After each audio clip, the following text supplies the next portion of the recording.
The Corona program pioneered the whole area of not only satellite reconnaissance, really, but the useful application of space. Any failure that occurred in space, other than the Challenger blow-up, we did first. When I look at what we did on Corona, it looks pretty good. But when you put it out in today's light, it looks pretty amateurish. But the whole country was amateurish.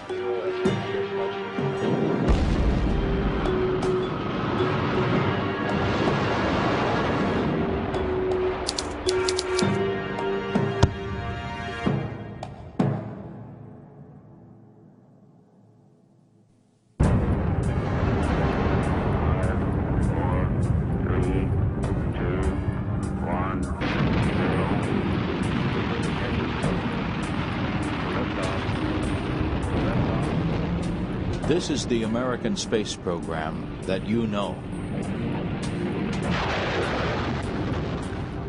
Mercury, Gemini, Apollo.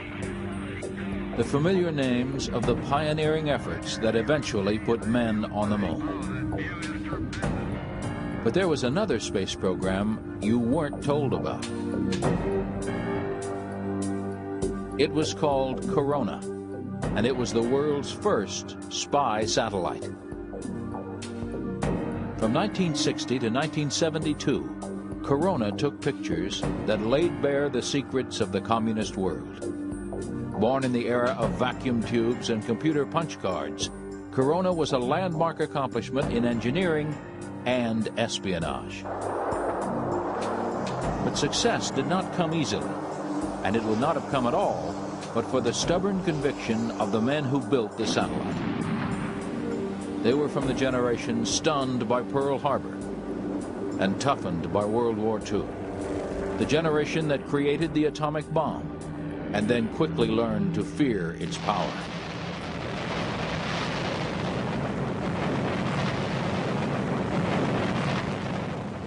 Corona's story begins in 1946, a year after the bombing of Hiroshima.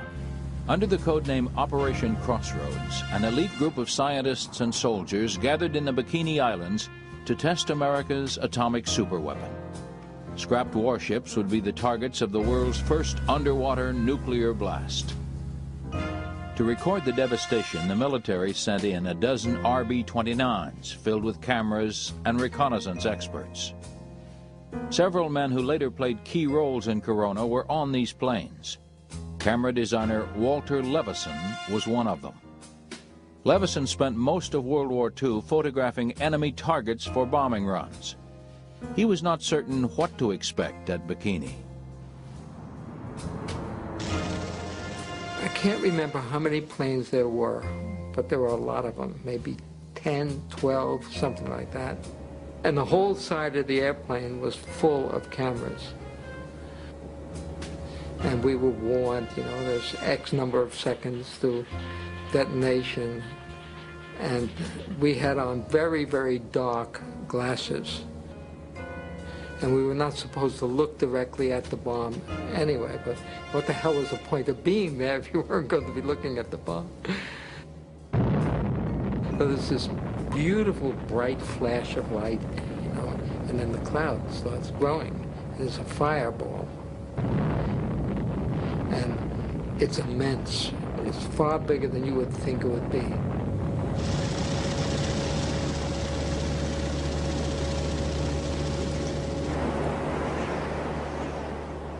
The ships that were anchored there were just tossed up in the air, you know, and those are big, big ships.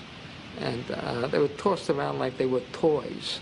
And I think a whole bunch of us at that point turned their attention away from weapons of war more toward how do you prevent a war and what can you do.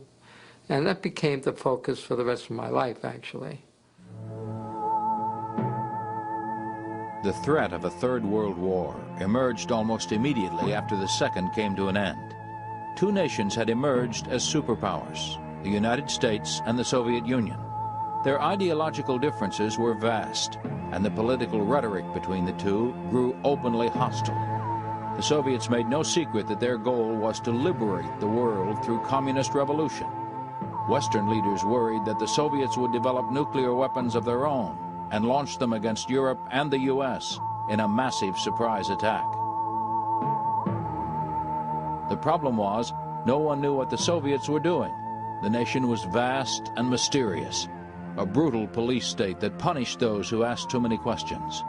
The exact size and strength of the Soviet military was known to few outside Stalin's inner circle. Conventional spying was useless. Aerial reconnaissance looked promising, but no traditional airplane could stay out of range of Soviet fighters and anti-aircraft guns. Forward thinkers realized the ideal vantage point for spying was outer space. Before World War II, the idea of even breaking out of the Earth's atmosphere was laughable. But Nazi Germany's V-2s proved that rockets were deadly serious business. Space was now within our reach. As early as 1946, Army scientists tested captured V-2s at White Sands, New Mexico. At the same time, the Air Force asked the RAND Corporation, a high-technology think tank, to study the feasibility of putting cameras into Earth orbit. But at this point, breaking the bounds of Earth's gravity still seemed a long way from reality.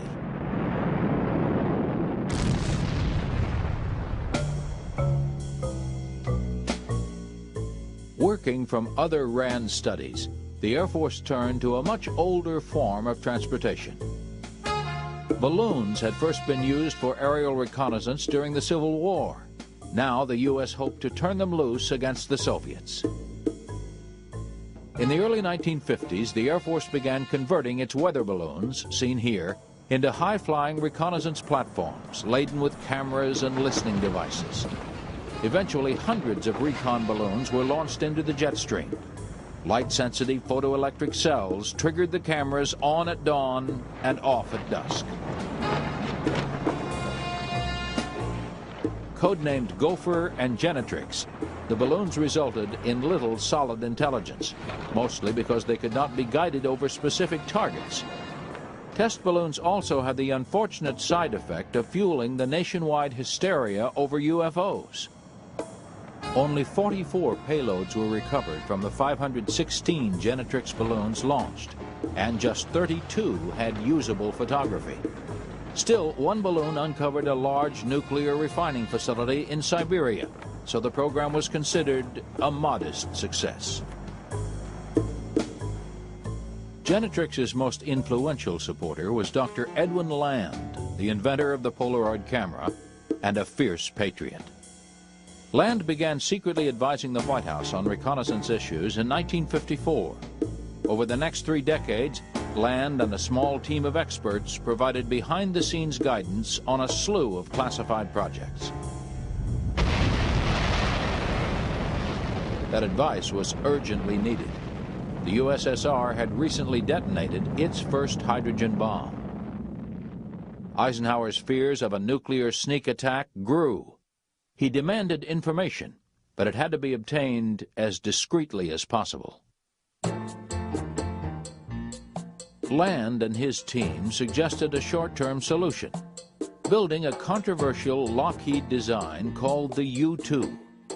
The Air Force had commissioned the high-flying plane, but they later rejected it because it couldn't carry guns or bombs.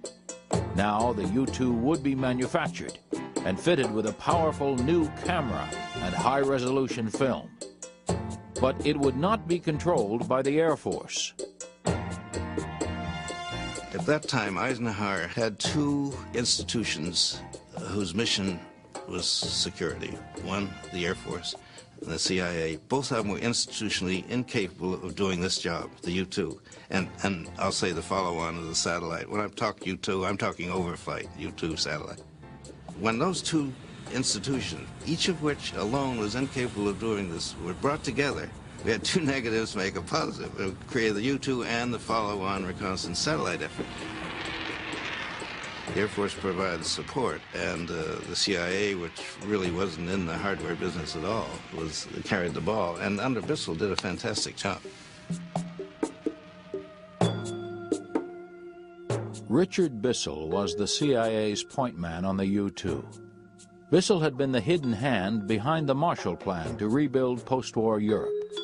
His dealings with the Soviets left him convinced that the West faced an implacable adversary that would lie, cheat, and kill to realize its goals. He was determined to fight back by using America's technological know-how in the service of spying. He had an unbelievable memory.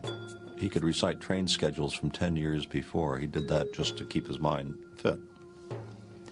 He was a patrician fellow, very well educated, a man of great goodwill.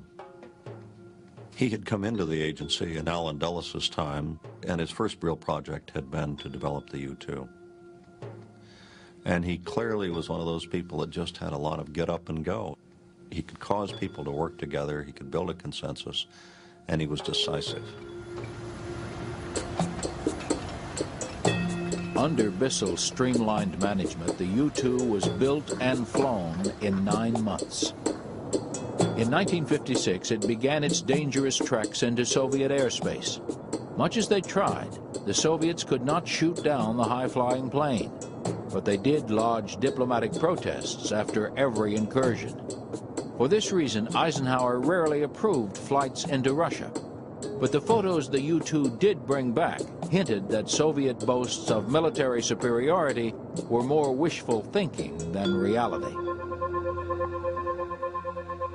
U-2 photos turned up surprisingly small numbers of long-range bombers. Nuclear test sites were found, but the size of the bomb blasts showed that the weapons were not as powerful as Soviets claimed. Soviet rocketry was coming on strong, but the threat did not seem overwhelming. Intelligence officers wondered if the Soviets were hiding all their significant installations somewhere in the USSR's vast northern territories. The problem was that the U-2 was not designed to take pictures of wide areas of terrain.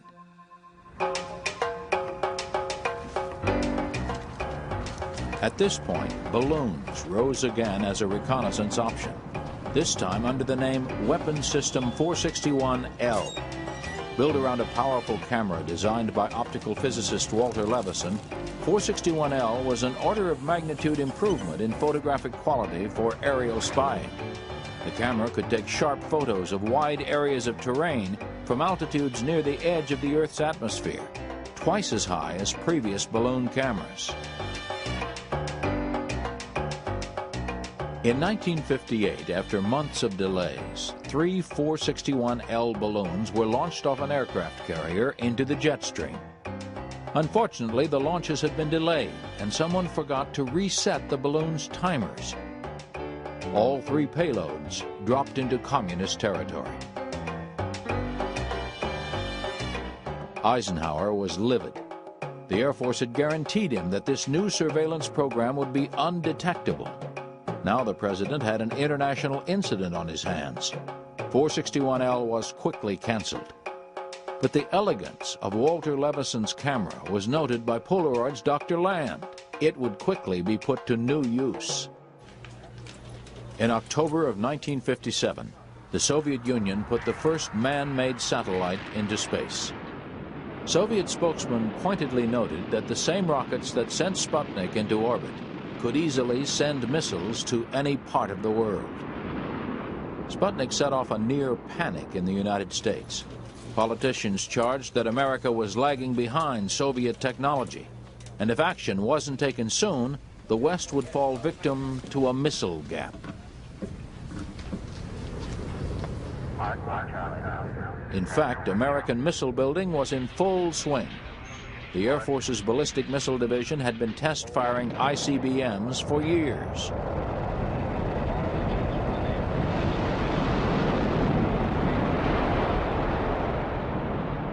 Unfortunately, throughout the 1950s, U.S. rockets seemed plagued by gremlins.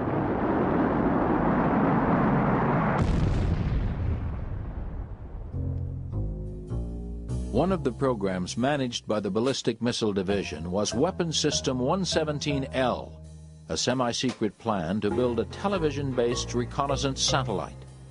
Lockheed, the prime contractor, had made considerable progress designing a spacecraft called the Agena that would carry the TV camera into orbit. But Dr. Land, who stepped in to review the effort, decided that 117L was years away from delivering crystal-clear pictures.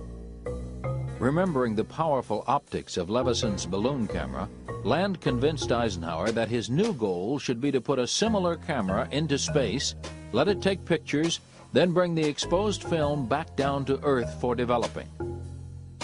The Thor rocket and the upper stage Agena spacecraft developed for 117L would be retooled for this new mission. It was a bold, quick, and relatively cheap solution. Eisenhower said yes, and a new satellite was born. It was given the code name Corona.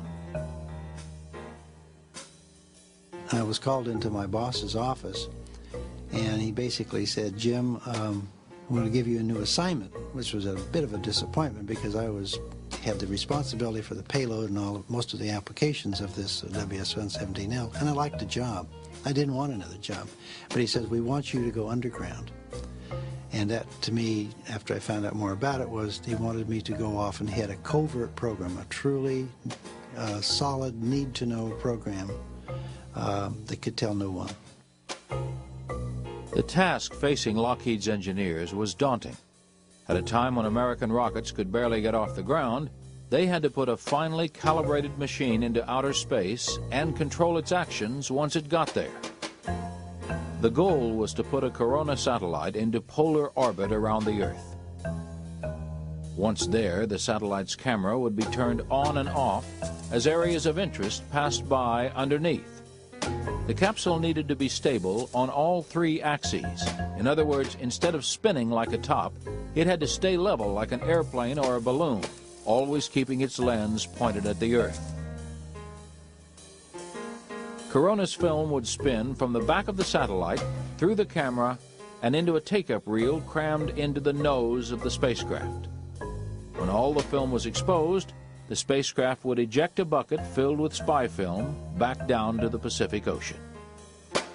To carry off this high-risk plan, Eisenhower again turned to the CIA.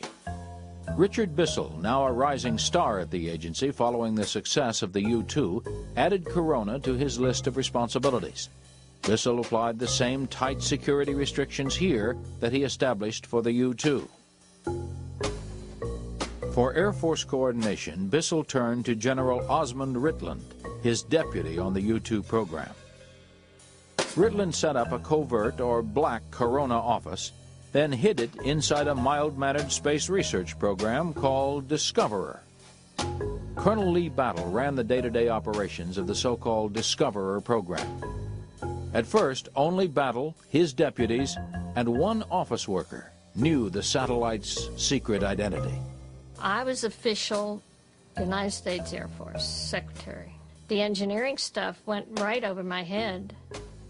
But I knew that I never mentioned NRO, I never mentioned CIA, I never mentioned any of these things in any conversation. I wouldn't even use the word black.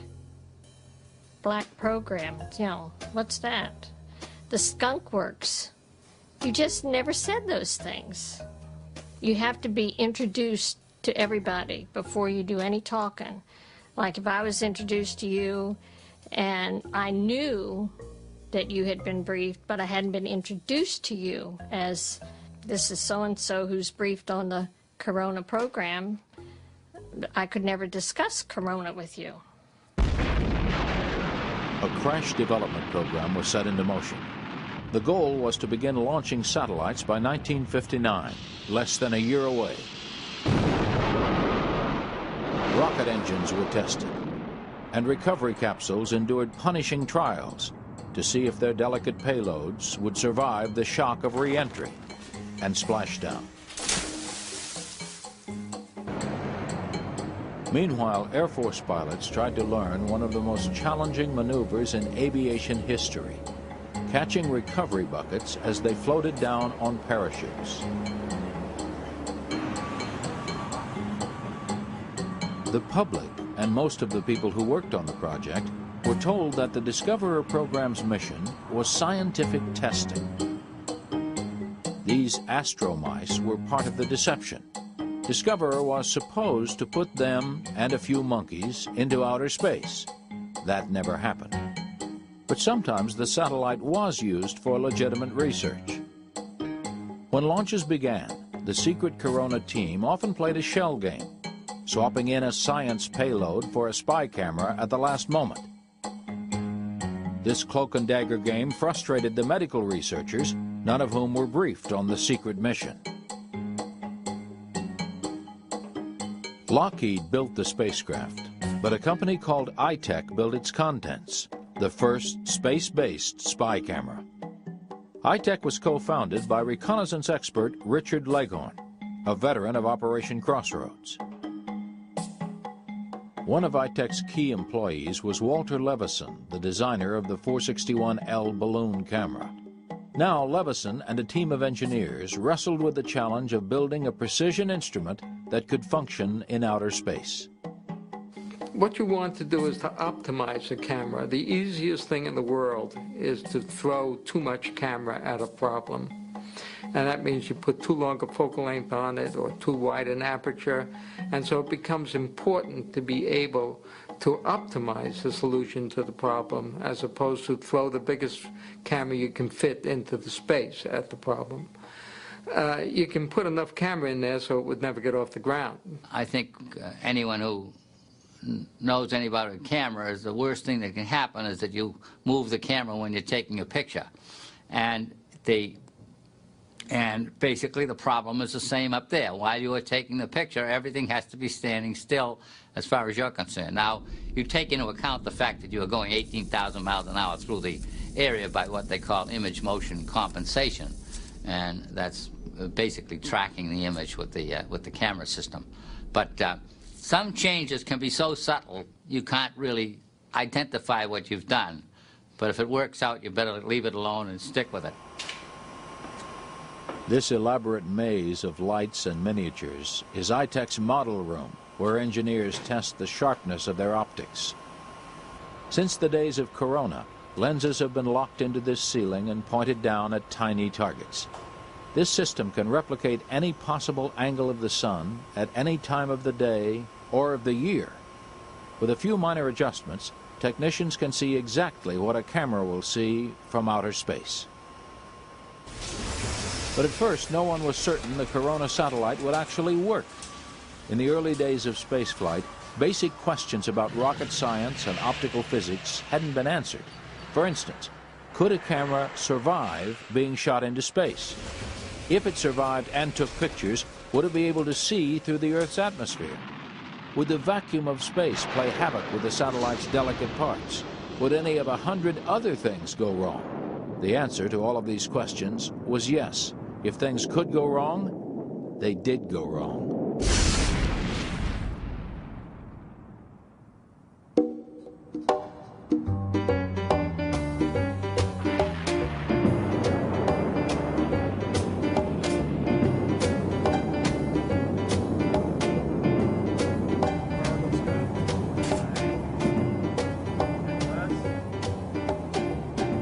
Vandenberg Air Force Base is the center of America's secret space program.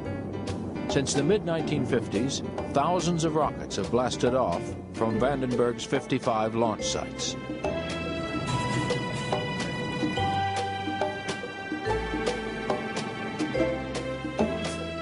Corona was just the first of a long line of classified payloads this base has shot into orbit.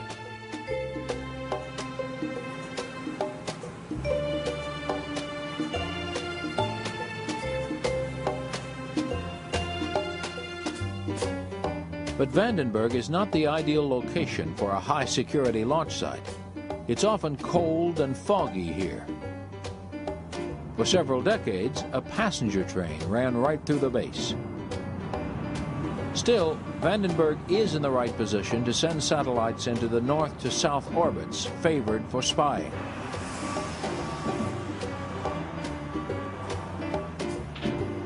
The base is situated on a remote tract of land next to the Pacific Ocean.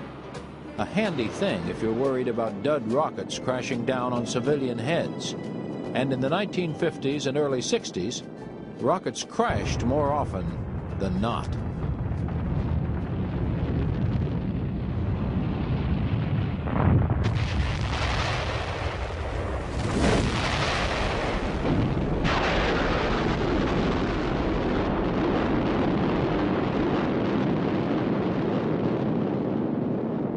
Any failure that occurred in space, other than the Challenger blow-up, we did first. We failed in a marvelous bunch of different ways. We were always unhappy for the first 24 hours or so after a failure until we figured out what had happened, and then we went off and launched another, fixed it, and went off and launched another one. One that gets no publicity at all is what I call Discoverer Zero, and that was our very first launch, our first launch attempt, and we had the thing sitting on the launch pad, and we'd gone through the countdown, and we'd been very careful in the preparation to test everything, to make sure everything worked right. And we pushed the automatic sequencer, and about 30 seconds later, technical hold. And what had happened was that there was a sneak circuit, and when we pushed the automatic sequencer, there were some little bitty rockets up on the Agena that were supposed to separate the Agena essentially from the Thor, and they fired. And they were supposed to fire when the Thor had burned out and you were up almost in orbit. Here we are still hooked up to the launch pad, and these things fire. It's not very good practice.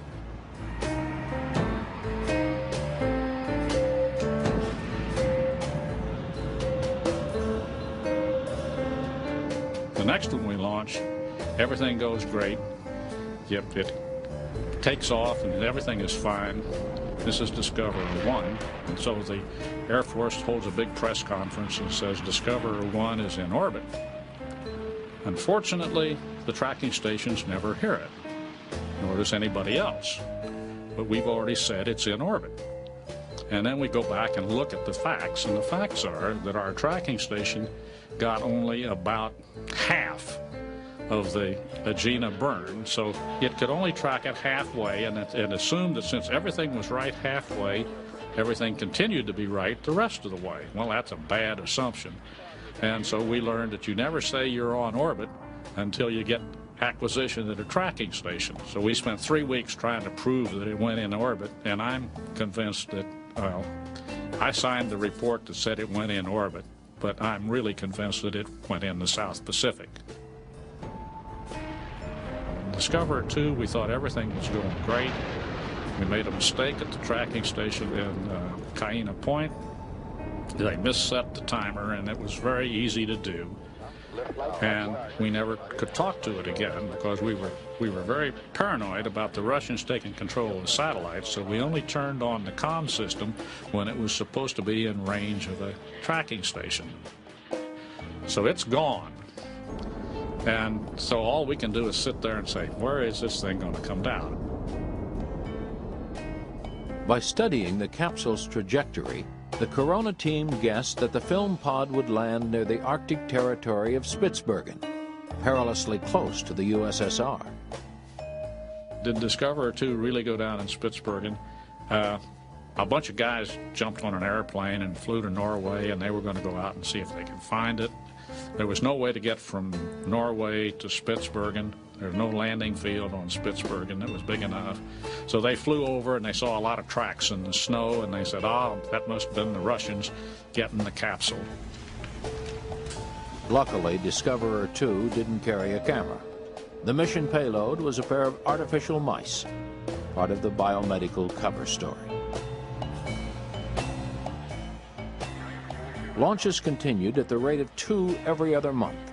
The rocket scientists and their military overseers were slowly inventing the craft of space travel and suffering failure after failure along the way.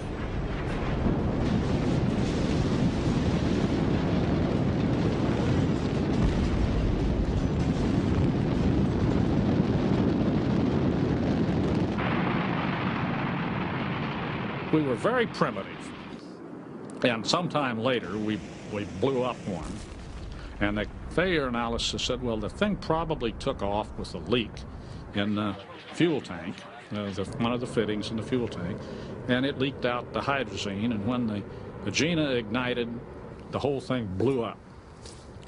And so they said, we don't want to do that again. And so they said, you got to get a a sniffer, a mechanical sniffer, to go up there and smell and see if there's any hydrazine. And there weren't any around in those days that could do it. And so we scratched our heads and so on. Lockheed scratched its heads and so on and so forth.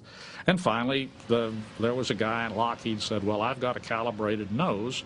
And so everything's all buttoned up, and someplace in the count, after they've got a little bit of fuel on board, this guy gets up in a cherry picker, and they take him up, and he unscrews a hatch on the Agena, and he sticks his nose in and goes, all okay.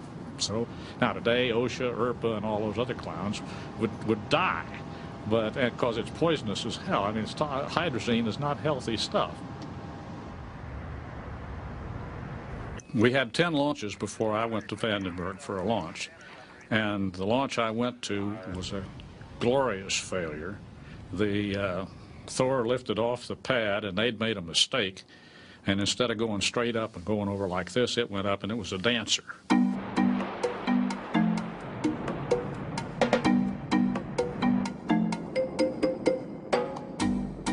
And they blew it up at about 20,000 feet.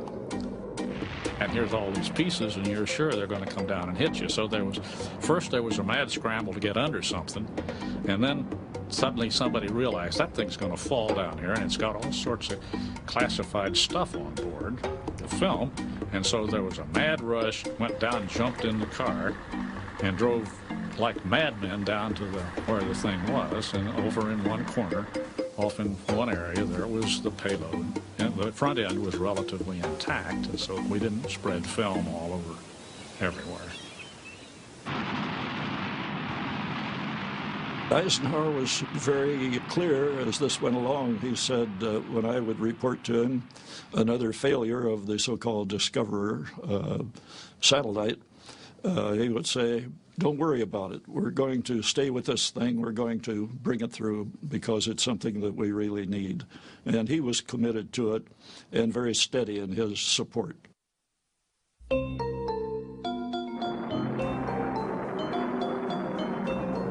Finally, Eisenhower's patience was rewarded.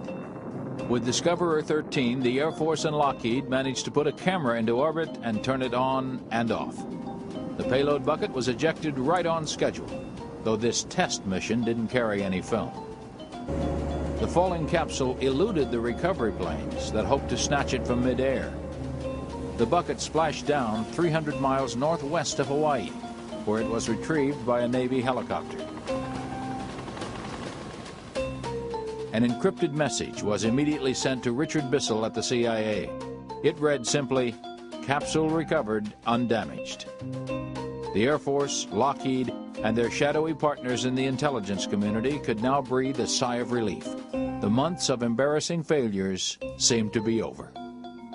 When the Russians beat us with Sputnik, I think we could have beat them if we'd wanted to, and that's the Air Force had wanted to in the early days.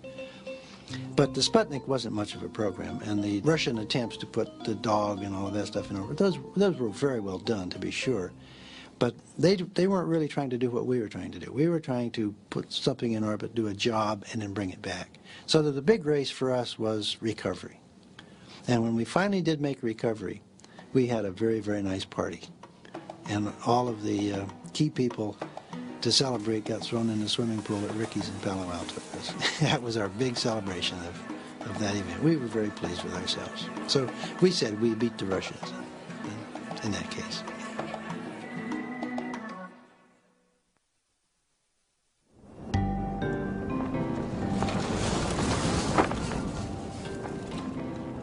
There's nothing that we cannot pick up. That's my motto. I've lived it from 40. Like many technological marvels, the mid-air recovery of the Corona capsule had very low-tech origins. The method grew out of mail pickups and drops used in World War II. Harry Conway, an Army Air Corps vet with CIA connections, was the most outspoken advocate of using planes for covert missions. In a series of demonstrations, Conway proved the technique by pulling crates from the sea and drone planes from land. To make his point that even delicate cargoes could withstand the stress, Conway himself volunteered to be snatched. The aircraft comes in with this pole protruding, and it has a bronze hook. And when he makes contact, and of course he goes straight up, I mean, climbs to altitude. And like with a man, myself, I'm sitting in this same position, just like this. And when they make contact, I raise up about 3 or 4 feet, and then whew, you take right off. And their contact speeds are anywhere from, I think on the B-26 it was 106, and that's almost stalling speed. But I was picked up once with a B-29, and I took 59 Gs at that point. I had a hard time getting insurance.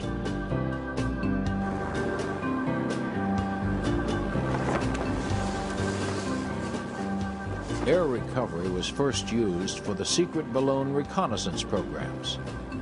After the camera payloads separated from their balloons, they floated down on parachutes. An air crew would throw out hooks to snag the parachute lines. Once snagged, the payload was then reeled into the back of the plane. The same technique was applied to plummeting Corona capsules.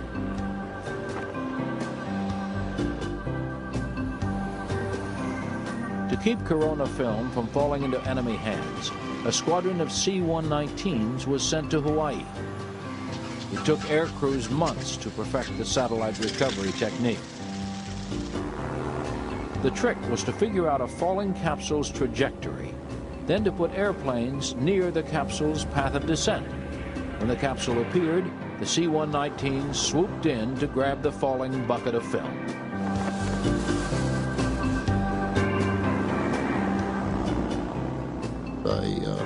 Room with this Captain Bruton. He was captain at the time. So I says, Jim, what are we going to be doing out here? And he says, well, we're going to be recovering nose cones from outer space. Oh, Lord, came all this way to have a roommate that's a real wiseacre, you know. So that, my reaction was very similar to most people's reaction when they found out we were going to snag capsules or parachutes out of midair with aircrafts.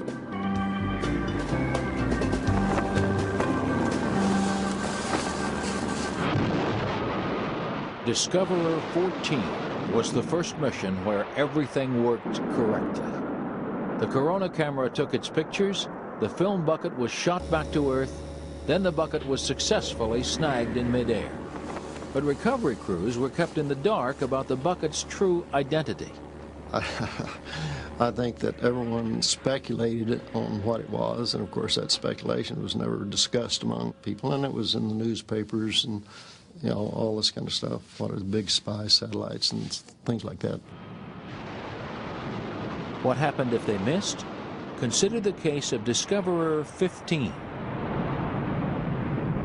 We were, as I say, quite worried that the Russians or somebody would get this capsule with all the film in it if we didn't catch it, or if it fell in the ocean. So there was a salt plug in the bottom of the capsule.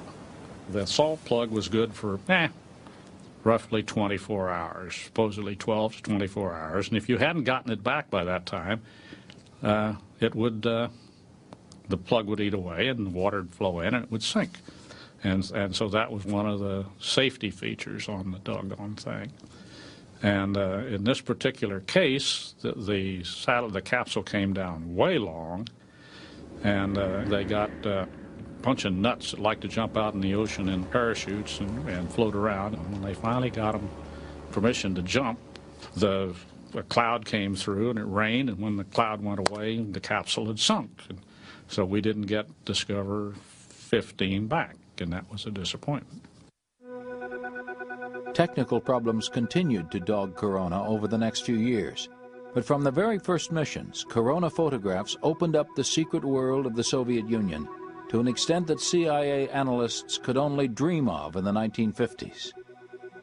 Photo interpreters began the laborious but critical process of mapping and studying every square foot of China, the Soviet Union, and their client states. Within just a few years, the U.S. went from having only vague knowledge of communist strength to knowing the precise deployment of Soviet and Chinese forces. It was revolutionary. In fact, imagery, in a sense, is what set the United States intelligence community apart in the world during the 1960s in particular. But almost no one can get in to a denied area. and with remote sensing basically count the forces and develop the anatomy of the threat that's facing them. That was an American specialty until fairly recently. But how would the Soviets respond to spy satellites? That question weighed heavily on high-level brows. In 1960, just prior to Corona's first successful flight, a U-2 spy plane had been shot down over Russia by a new surface-to-air missile. The intelligence community could only cross its collective fingers and hope that Corona would not suffer the same fate. ITEC's Richard Leghorn visited Moscow in 1960. We were sitting there in the Hall of Friendship in the Kremlin, and the General Secretary of the Soviets Academy, who sat opposite from me, after 2 weeks with clouds all over Moscow, he said, "Leghorn, you're crazy." I said, "Why?" He said, "Well, you've been here 2 weeks now. Have you seen a ray of sunshine?" I said, "No." He said, "Well, why do you think you're going to take all these pictures from space?" I mean, they were tracking our satellites, of course, and knew the whole story. On average, cloud cover ruined about 40% of Corona photos. The Soviets realized that the other 60% would yield valuable intelligence, but they decided to turn a blind eye to satellite overflight. The bloodless sport of surveillance was now acceptable so long as it occurred outside the Earth's atmosphere.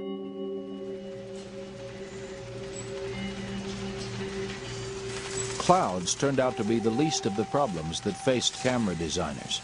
In the early 1960s, Corona's film often dried up and crumbled in space.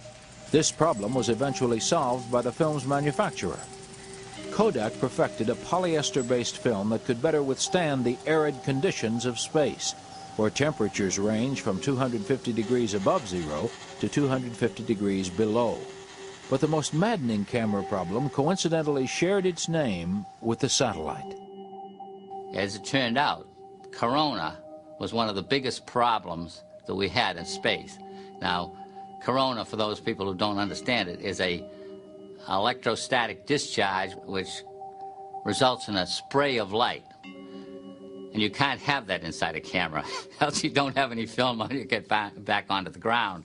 So our ability to finally overcome that problem was one of the most important things we were able to achieve. And we brought everyone from the janitor to Ed Purcell, who was a Nobel Prize winner over at Harvard, in on the program. And we had finally come up with what I consider a pragmatic solution. Eventually what Frank did, and this was Frank's idea, eventually what he did was he built a rig to steam the rollers.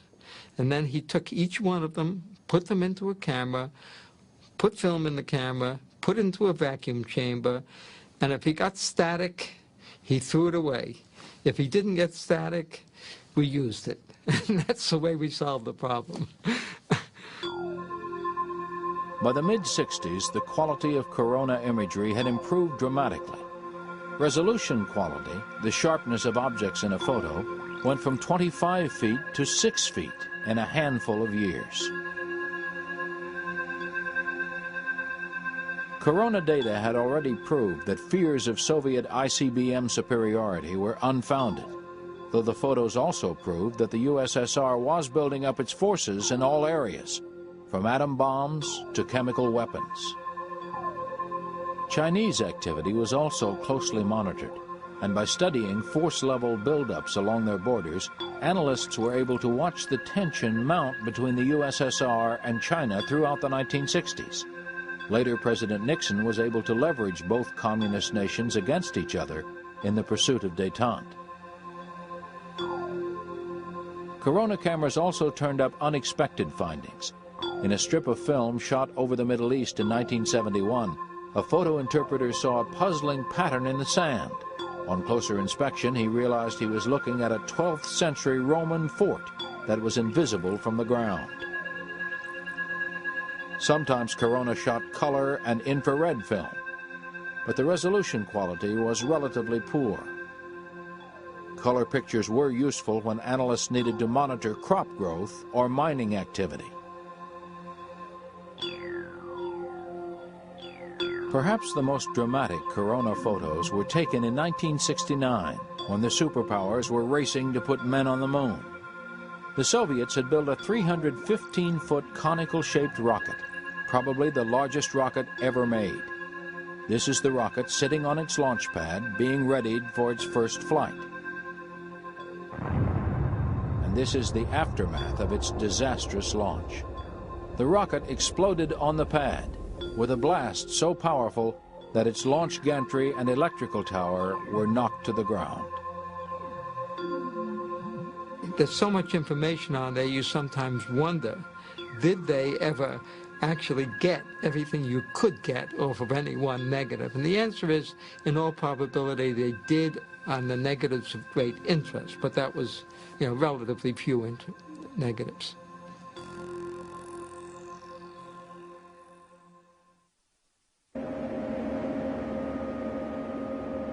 This is Lockheed's Hivos test facility.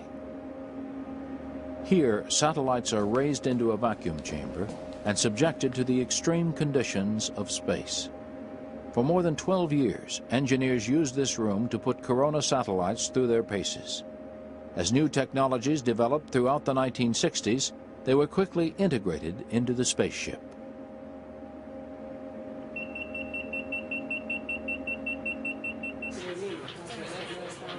We started off, we had vacuum tubes. And then we went to transistors, and we went to the more modern electronics and so forth. All the time, the reliability equation is getting much, much better. But to get a given transistor or a given mechanical system, like the camera, to run for that long, you pretty much have to go to some very, very special things. The first thing, make sure it's built out of very, very good parts.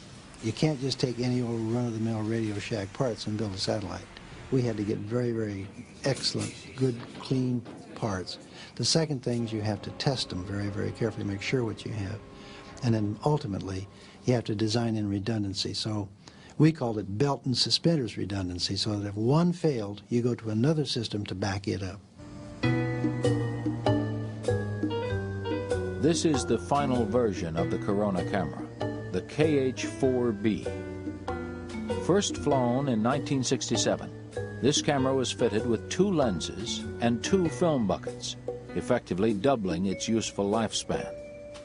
Stronger rockets also let the satellite carry 160 pounds of film on board, a 120-pound improvement.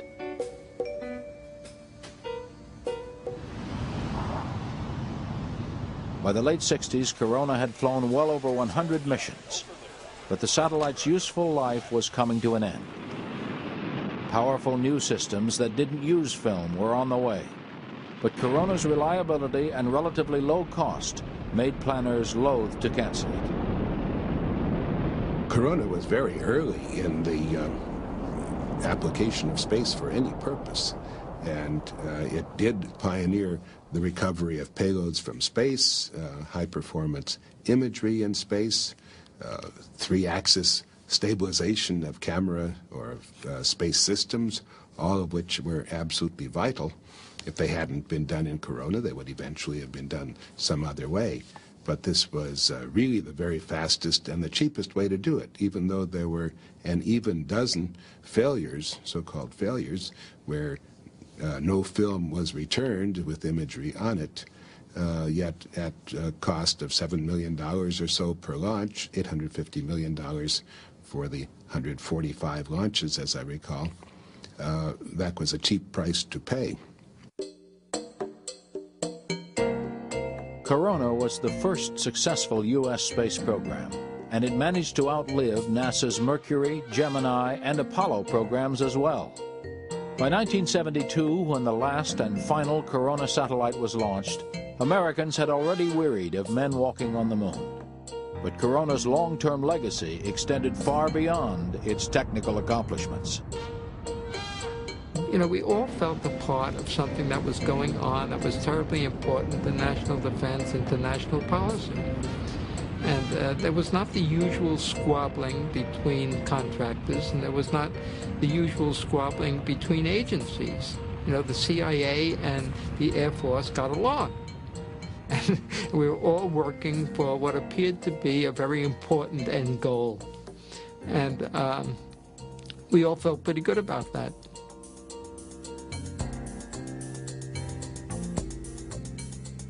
This is the headquarters of the National Reconnaissance Office.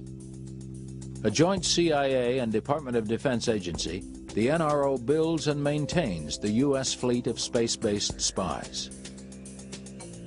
The agency is the institutionalized form of the partnership that began with Richard Bissell and the Air Force back in the days of the U-2 and Corona.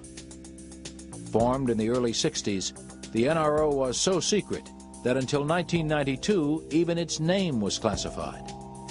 But now that the Cold War has ended, the agency is taking a cautious step out of the shadows. The Corona program has been declassified, and its pivotal role in the history of aerospace and intelligence gathering has finally been revealed. Recently, the NRO turned over all 2 million feet of Corona film to the National Archives. It is hoped that this detailed record of the Earth's surface will be closely studied by historians and environmentalists. Corona imagery is also being funneled into an effort that would have been unthinkable when the satellite was flying. A joint U.S. and Russian working group is currently exploring ways that both nations can use their collection of satellite spy photos to help clean up the environment. The satellite that answered so many Cold War questions may have yet another life, this time solving the peacetime puzzles of tomorrow.